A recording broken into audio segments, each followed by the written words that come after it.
വളരെ വിശദമായി കേരള കർഷക സംഘത്തിൻ്റെ സംസ്ഥാന സെക്രട്ടറി സഖാവ് വത്സൻ പ്രണോളി ഇതിൻ്റെ എല്ലാ വശങ്ങളെക്കുറിച്ച് സംസാരിച്ചു കഴിഞ്ഞിട്ടുണ്ട്. കൃഷി ഒരു സംസ്ഥാന വിഷയമാണ്. സംസ്ഥാനത്തിൻ്റെ അധികാരത്തിന്മേലേക്കുള്ളൊരു കടന്നുകയറ്റം കൂടിയാണ് എക്സ്പെൻഡിച്ചർ സെക്രട്ടറിയുടെ സംസ്ഥാന ചീഫ് സെക്രട്ടറികളെ കത്തി. ഇവിടെ നേരത്തെ സൂചിപ്പിച്ച പോലെ അധിക ബോണസ് ഒന്നും കൊടുക്കാൻ പാടില്ല എന്നുള്ള ഈ നിർദ്ദേശം സംസ്ഥാനം എന്ത് ചെയ്യണം എന്ന് തീരുമാനിക്കാനുള്ള അവകാശത്തിൻ്റെ മേൽപോലുമുള്ള കടന്നുകയറ്റമാണ്. കൃഷിക്കാർക്കെതിരായിട്ടുള്ള കടന്നുകയറ്റം പോലെ അതിനെതിരായിട്ടുള്ള ഒരു പ്രതിഷേധം കൂടിയായത് വളർത്തിയെടുക്കണം.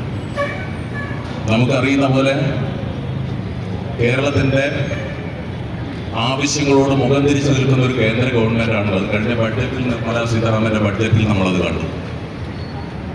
കേരളത്തിനോട് ശത്രുതാപരമായൊരു സമീപനം സ്വീകരിക്കുന്ന നിലപാട് കേന്ദ്ര ഗവൺമെൻറ് തുടരുകയാണ്.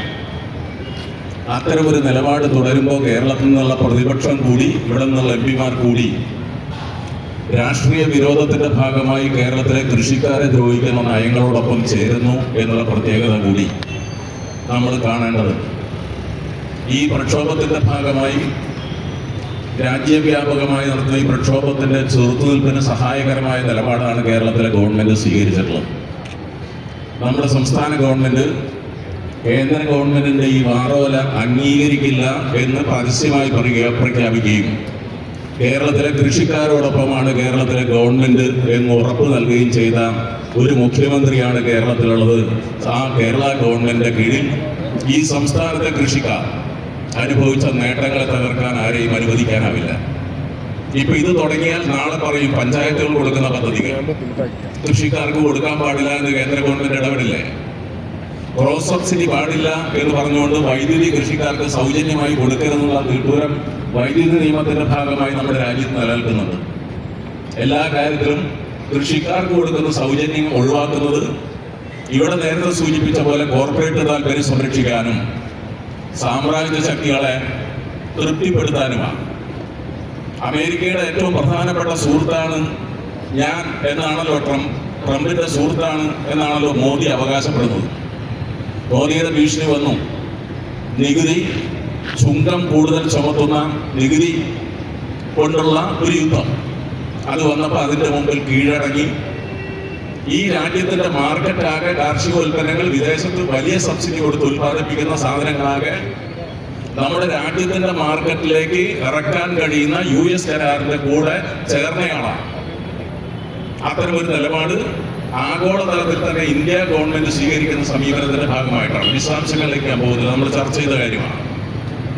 ഈ സാമ്രാജ്യ താല്പര്യത്തിന്റെ ഭാഗമായി വൻതോതിൽ കാർഷികോൽപ്പന്നങ്ങൾ നമ്മുടെ രാജ്യത്തിന്റെ മാർക്കറ്റിലേക്ക് വരുമ്പോൾ അത്തരമൊരു സംവിധാനം നമ്മുടെ സംസ്ഥാനത്തെയും നമ്മുടെ രാജ്യത്തെയും കൃഷിക്കാരെ ഗൗരവമായി ബാധിക്കുന്ന ഒന്നാണ്. കോർപ്പറേറ്റുകളുടെ താല്പര്യം സംരക്ഷിക്കാൻ ഉള്ള ശ്രമത്തിനോടൊപ്പം നമ്മൾ നേരത്തെ ഇവിടെ സൂചിപ്പിച്ച 365 ദിവസം നീണ്ടുന്ന സമരത്തിന്റെ ഭാഗമായി പരാജയപ്പെടുത്തിയ നിയമങ്ങൾ, പിൻവലിക്കപ്പെട്ട നിയമങ്ങൾ പിൻവാതിലിലൂടെ ഈ രണ്ട് താല്പര്യങ്ങൾ സംരക്ഷിക്കാൻ വേണ്ടി മോദി ഗവൺമെന്റ് കൊണ്ടുവരുന്നു എന്നാണ് ബഡ്ജറ്റിലൂടെയും അല്ലാതെയുമുള്ള ഈ സമീപനം വ്യക്തമാക്കുന്നത്. കൃഷിയുടെ ഉൽപാദന ചെലവ് കൂടുകയാണ്. വളത്തിന്റെ വിലവർദ്ധനവിനെതിരായി കഴിഞ്ഞ ദിവസമാണ് നമ്മുടെ കർഷക സംഘത്തിന് സമരം നടന്നത്. കേന്ദ്ര ഗവൺമെന്റ് ഫെർട്ടിലൈസറിന്റെ വില വൻതോതിൽ വർദ്ധിപ്പിച്ച് എത്രയോ മടങ്ങാണ് കൃഷിക്കാരുടെ ഉൽപാദന ചെലവ് കൂടിയത്. പുതിയ സാഹചര്യം വരുന്നു. ആ പുതിയ സാഹചര്യം പെട്രോളിയം ഉൽപ്പന്നങ്ങളുടെ വിലവർദ്ധനയുടെ രൂപത്തിലാണ്. ഇപ്പൊ ഗൾഫ് നാടുകളിൽ ഒരു യുദ്ധം നടക്കുകയാണ്. വെറുതെ ഉണ്ടായതല്ല, നിങ്ങൾക്ക് അറിയാമല്ലോ. രണ്ട് തെമ്മാടി രാഷ്ട്രങ്ങൾ ഒരു രാഷ്ട്രത്തലവനെയും ഒരു രാജ്യത്തെയും ആക്രമിച്ചു. രാഷ്ട്രത്തലവനെയും അദ്ദേഹത്തിന്റെ കുടുംബാംഗങ്ങളെയും ഉയർന്ന ഉദ്യോഗസ്ഥന്മാരെയും കൊന്നുകളഞ്ഞിരിക്കുന്ന വാർത്ത ഭീതിതമായ വാർത്ത വന്നു. അമേരിക്കയും ഇസ്രായേലുമാണ് അത് ചെയ്യുന്നത്. ഇസ്രായേലിൽ നമ്മുടെ പ്രധാനമന്ത്രി ഈ യുദ്ധം തുടങ്ങുന്നതിന് തലേ ദിവസം വരെ നെതന്യാഹുവുമായി ചർച്ച നടത്തുകയായിരുന്നു നമ്മൾ കേട്ടു. അതിന്റെ പിറ്റേ ദിവസമാണ് തുടങ്ങുന്നത്. ഇസ്ലാം മത വിശ്വാസികളൊക്കെ നോമ്പ് അനുഷ്ഠിക്കുന്ന കാലഘട്ടമാണ്. ആ കാലഘട്ടത്തിലാണ് ഇത്തരമൊരു യുദ്ധം തുടങ്ങുന്നതിന് വേണ്ടി സാമ്രാജ്യ താല്പര്യങ്ങൾ സംരക്ഷിക്കാൻ വേണ്ടി അവിടെയുള്ള പശ്ചിമേഷ്യയിലെ നിയന്ത്രണങ്ങളുടെ കീഴിൽ കൊണ്ടുവരുന്നതിന് വേണ്ടി ഇസ്രായേലിനെ പ്രയോജനപ്പെടുത്തി നിരന്തരമായ അമേരിക്കൻ ഇടപെടലുണ്ടാകുന്നത്. അതിന് കുറച്ചു മുമ്പാണ് വെനിസ്വേലയുടെ പ്രസിഡന്റിനെയും ഭാര്യയെയും ആ രാജ്യത്ത് തട്ടിക്കൊണ്ടുപോയി വിചാരണ കൂടാതെ അമേരിക്ക തടവിൽ വെച്ചിരിക്കുന്നത് നമുക്കറിയാം. എന്താണ് ഉണ്ടാവുക എന്നറിയില്ല. ഇപ്പോ പകുതി ഭ്രാന്തനായ ഒരു ഭരണാധികാരി ആ ഭരണാധികാരിയുടെ കൂടെ നിൽക്കുന്ന ഇസ്രായേലിലെ ഭരണാധികാരിയും കൂടി ചേർന്ന് പലസ്തീനിൽ നടത്തിയ അക്രമത്തെ കുറിച്ച് നമ്മുടെ ധാരണയുണ്ട്. ഞാൻ അതിന്റെ വിശദാംശങ്ങളിലേക്ക് പോലെ കേരളത്തെ അതെങ്ങനെ ബാധിക്കുമെന്ന് പറയാനാണ്. അന്നും മനുഷ്യ മനസാക്ഷിയെ ഞെട്ടിക്കുന്ന ക്രൂര സംഭവങ്ങളാണ് നടന്നത്. ഒരു രാജ്യത്തെ ഭൂമുഖത്ത് തുടച്ചു മാറ്റാൻ വേണ്ടിയുള്ള പരിശ്രമം, ഈ ഗസയിലെ ഇടപെടലിലും പാലസ്തീനെ ഇല്ലാതെയാക്കുന്ന പ്രവർത്തനത്തിലും ഇവിടെ പുരോഗമന പ്രസ്ഥാനങ്ങൾ അതിശക്തമായ പ്രക്ഷോഭം നടത്തിയപ്പോ അതെന്തോ ആരെയോ പ്രീണിപ്പിക്കാനുള്ള നിലപാടാണ് എന്നാണ് വ്യാഖ്യാനിക്കപ്പെട്ടത്. പക്ഷെ ഇപ്പോ വളരെ കൃത്യമായി ലോകാധിപത്യത്തിന് വേണ്ടി നികുതി വേട്ടയിലൂടെ ഇപ്പൊ പ്രത്യക്ഷമായ ഇടപെടലിലൂടെ തങ്ങൾക്ക് വരുതിയിൽ നിൽക്കാത്ത രാജ്യങ്ങളെ ഇങ്ങനെ വരുതിയിൽ കൊണ്ടുവരാൻ വേണ്ടിയുള്ള അതിഭീകരമായ യുദ്ധത്തിന്റെ അവസ്ഥയിലേക്ക് കൊണ്ടുപോയിരിക്കുന്നു. സ്വാഭാവികമായും അതിൽ തിരിച്ചു പ്രതികരണം ഉണ്ടായിട്ടുണ്ട്. പക്ഷെ യുദ്ധം ഉണ്ടാക്കി വെച്ചത് ഇത്തരം ഒരു സമീപനമാണ്, അമേരിക്കയുടെയും ഇസ്രായേലിന്റെയും സമീപനമാണ് എന്ന് നമുക്കറിയാം. ഇപ്പൊ അതിന്റെ ഭാഗമായി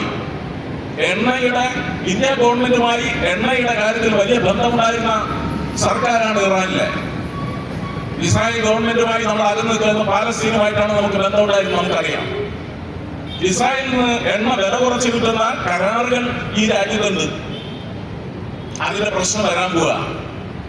മിക്കവാറും ഈ യുദ്ധത്തിന്റെ ഭാഗമായി എണ്ണ ഉൽപാദനം കുറച്ചിരിക്കുന്നു, എണ്ണയുടെ സഞ്ചാരം തടസ്സപ്പെട്ടിരിക്കുന്നു.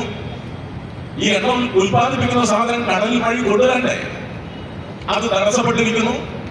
അതിന്റെ ഭാഗമായി ഉണ്ടാകുന്ന വിലവർദ്ധനവ് നമ്മുടെ കാർഷിക മേഖലയും നമ്മുടെ കേരളത്തിന്റെയും ഇന്ത്യയുടെയും സമ്പദ്ഘടനയെ എങ്ങനെ ബാധിക്കും എന്നുള്ള ഗൗരവപ്പെട്ട പ്രശ്നം നമ്മുടെ മുമ്പിലുണ്ട്. അത് കൃഷിക്കാർ ഒഴിഞ്ഞ് നിൽക്കേണ്ട ഒരു പ്രശ്നമായിട്ട് ഞാൻ കാണുന്നില്ല.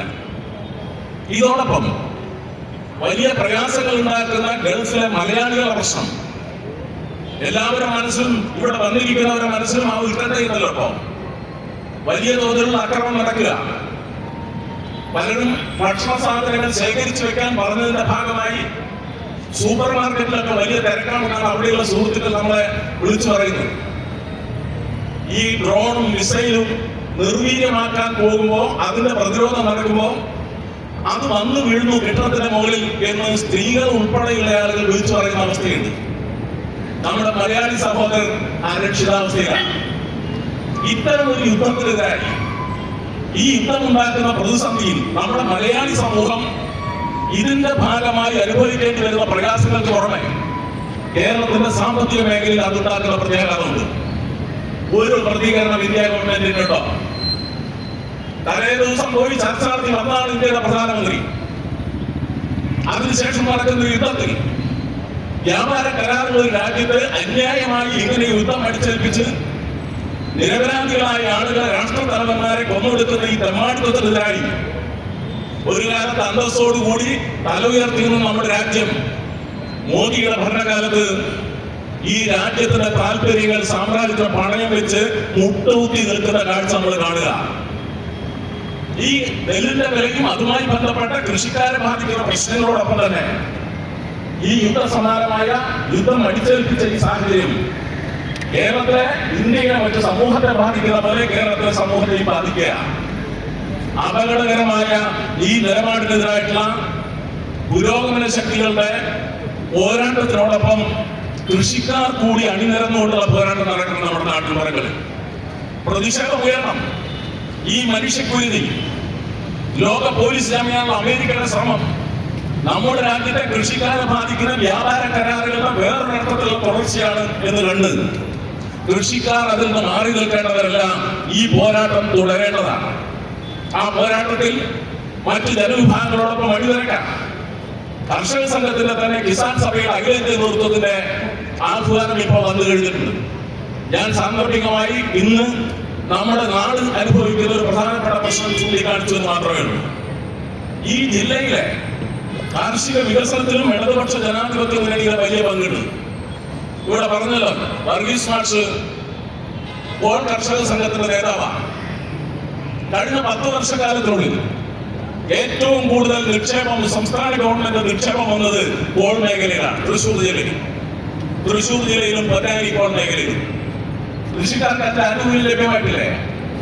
നെല്ല് സംഭരണത്തിന്റെ കാര്യത്തിലുള്ള കാര്യങ്ങൾ ഇവിടെ സൂചിപ്പിക്കുകയുണ്ടായി.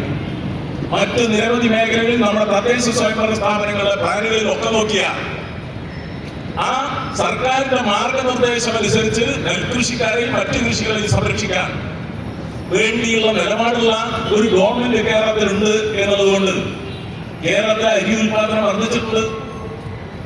ഇത് സംഭരിക്കാൻ ആരുമില്ല എന്ന് വന്നാൽ കേരളത്തിന്റെ സ്ഥിതി എന്താവും? സംഭരിക്കേണ്ടതില്ല എന്നതാണ് കേന്ദ്രത്തിന്റെ നയത്തിലൂടെ നേരത്തെ നമ്മുടെ സെക്രട്ടറി സൂചിപ്പിച്ചു.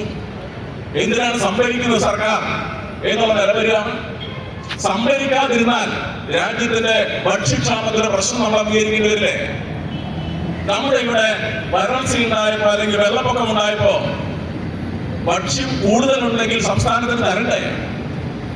നമ്മൾ ചോദിച്ചല്ലോ കേരളത്തിലെ പാവപ്പെട്ട ആളുകൾക്ക് കൊടുക്കാൻ നിങ്ങളുടെ ഗോഡൌണിൽ അരി നിറഞ്ഞു കിടക്കുന്നു, മാർക്കറ്റ് റേറ്റ് തന്നാൽ തരാമെന്നാണ്. അപ്പൊ കേന്ദ്ര ഗവൺമെന്റ് സമീപനമാണ്. ഇന്ത്യയിൽ പട്ടിണി കിടക്കുന്ന ദശലക്ഷക്കണക്കിന് ആളുകളുണ്ട്. കേരളത്തിൽ നമ്മൾ ആ കാര്യത്തിൽ മുന്നോട്ട് പോയി. പട്ടിണി കിടക്കുന്ന അതിദാരിദ്ര്യം അനുഭവിക്കുന്ന ഒരാളുമില്ലാത്ത സംസ്ഥാനമായി ലോകത്തിന് മുമ്പിൽ അത്ഭുതത്തോടെ തല ഉയർത്തി നിൽക്കുന്ന ഒരു ബദൽ ഈ കേരളം മുന്നോട്ട് വെച്ചിട്ടുണ്ട്. നമ്മുടെ ഇടപെടലിന്റെ ഭാഗമായിട്ടാണ്. ആ ഇടപെടലിനെ തുടർന്ന് ഇങ്ങനെയുള്ള ഒരു സംസ്ഥാനത്തിന്റെ സ്ഥിതിയാണ് മറ്റുള്ള സ്ഥലങ്ങളിൽ. ഭക്ഷ്യ സംഭരണമില്ലാതെ, പൊതുവിതരണമില്ലാതെ ഇതിന്റെ ഭാഗമായിട്ടുണ്ടാകുന്ന പ്രതിസന്ധികൾ ഇന്ത്യയിലെ പട്ടിണി കൂട്ടിലെ ഭക്ഷ്യ ഉൽപാദന രംഗത്ത് നിന്ന് കൃഷിക്കാർ പിൻവലിഞ്ഞാൽ വിവിധ കാരണങ്ങൾ കൊണ്ട് നമ്മുടെ രാജ്യത്തെ കർഷക തൊഴിലാളികൾ ആ മേഖലയിൽ തൊഴിൽ ലഭ്യമാകുന്ന ഒരവസ്ഥ എന്താ? ഉൽപാദന മേഖലയുടെ സ്തംഭനത്തിലേക്ക്, അതിന്റെ ഭാഗമായ പട്ടിണിയിലേക്ക്, തൊഴിലില്ലായ്മയിലേക്ക്, ഭക്ഷ്യക്ഷാമത്തിലേക്ക് ഈ നാടിനെ കൊണ്ടുപോകാൻ കേന്ദ്ര ഗവൺമെന്റിന്റെ നയത്തിന്റെ ഭാഗമായി അത്തരമൊരു അവസ്ഥ സൃഷ്ടിക്കുകയും കോർപ്പറേറ്റുകൾക്ക് ലാഭം ഉണ്ടാക്കി കൊടുക്കാൻ വേണ്ടിയുള്ള സമീപനം സ്വീകരിക്കുകയും ചെയ്യുന്ന ഒരു നയത്തിന്റെ സൃഷ്ടിയായി കണ്ട് ഇതിനെതിരായിട്ടുള്ള അതിശക്തമായ പോരാട്ടം നമ്മൾ തുടരുകയും ഇതിന് പതു ഉയർത്തിപ്പിടിക്കുന്ന ആശയങ്ങളോട് ഐക്യദാർഢ്യപ്പെട്ട് മുന്നോട്ട് പോകാനും കർഷക സംഘത്തിന്റെ പ്രവർത്തകർക്ക് കഴിയണം എന്ന് വിനയപൂർവ്വം അഭ്യർത്ഥിച്ചുകൊണ്ട് ഈ പോരാട്ടത്തിന്റെ തുടർനാളുകളിൽ കൂടുതൽ കൃഷിക്കാരിലേക്ക് ഈ കാര്യങ്ങൾ എത്തിക്കാൻ വേണ്ടിയുള്ള പരിശ്രമം ഉണ്ടാകണം എന്ന് അഭ്യർത്ഥിച്ചുകൊണ്ട് സമര സഖാക്കളെ മുഴുവൻ അഭിവാദ്യം ചെയ്തുകൊണ്ട് ഞാൻ എന്റെ വാക്കുകൾ അവസാനിപ്പിക്കുന്നു. സഹാക്കളെ ലാൽസലാം.